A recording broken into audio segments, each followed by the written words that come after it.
It's amazing. I've just had lunch and I'm going back down to the gardens to take some photos, but it's amazing how on Young and Jackson's, which is that hotel right in front of us, that bright advertising sign or that display can be so easily seen during the day. I must get a photo of it at some point. We're right at 1 o'clock in the afternoon or 20 past 1 in the afternoon. It can't really get much brighter, but this thing can be seen for quite a long distance, and it's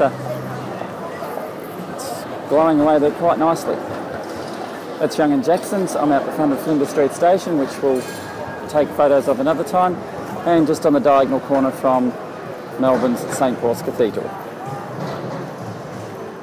Now we're on the other side of the Prince's Bridge looking east towards the MCG, and I've had a bit more time. I've got the still camera out, but there's 2 Yarra River cruise boats heading up stream, and again we can still see that yellowness of the river. I'm going to go through the Alexandra Gardens and maybe on towards the Botanical Gardens and see if we can't get some nice photos.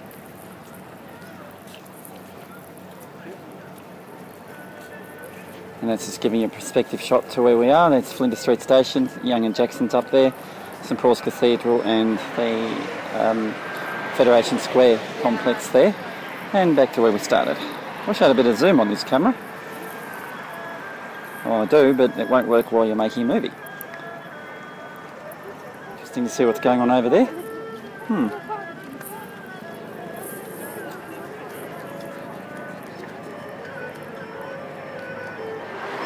To that dear violinist across the road, I think you're a few days late. I'm now in the Alexandra Gardens and just looking back towards the river and the city. You might wonder why there's these fences up around the gardens, and even over the other side of the river earlier today there were a few fences.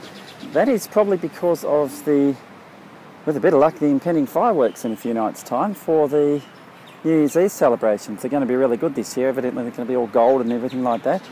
And I think they've fenced a few areas off, even on that Burong Ma area where I was just directly opposite us before, to prevent people from falling off one level of the path onto the lower level and to preserve the gardens so they don't get stomped on. So this probably looks like one of the advantage spots you can come to on New Year's Eve. Burong Ma being another one. There's going to be a family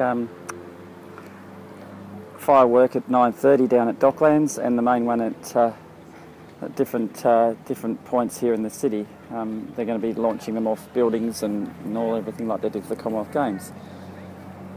The only showstopper will be the fact that it's probably likely to be 32, 38 degrees or something, 36 degrees, and could well be a total fire ban day, in which case the Melbourne City Council will need to get an exemption from the Country Fire Authority for this to occur.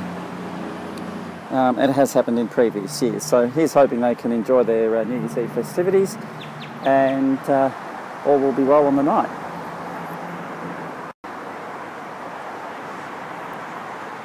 Well, I'm south of the city and I'm above just about everything. I'm sitting on a hill. Been lying here for the last little while listening to my book. It's been really quite pleasant. And I think I'll sit here for a bit longer. It's just no one's here. It's a long way away from the hustle and bustle of all the city, and would be a good place to watch fireworks from actually, but I'm certainly not going to come here on my own on Saturday night. So I might see if I can't give Greg and Tammy in Perth a ring, assuming I've got bandwidth. In the final part of this video, I'll get to see the floral clock and King Edward VII. Well, almost.